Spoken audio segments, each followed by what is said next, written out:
Сіздерге яблочный уксус, яғни алма сірке суы жайында айтамыз. Видеоны соңына дейін қараңыз.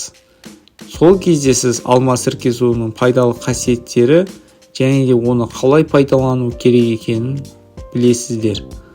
Арнаға тіркеліп, лайк басып, комментарий жазыңыздар. Алма сірке суын қолдан майонез дайындауда, қияр тұздауда және теріні тазарту мен шашты жылтыратуда пайдаланатынын білетін бе едіңіз? Алма сіркесін басқа қандай жағдайларда қолдануға болады? Дүкендерде жиі сатылатын сірке қышқылын емес, табиғи сірке суын таңдап алыңыз. Оның табиғи екенін ажырату үшін қаптамасында жазылған күштілігіне назар аударыңыз. Ол 4-5%-дан артық болмауы қажет.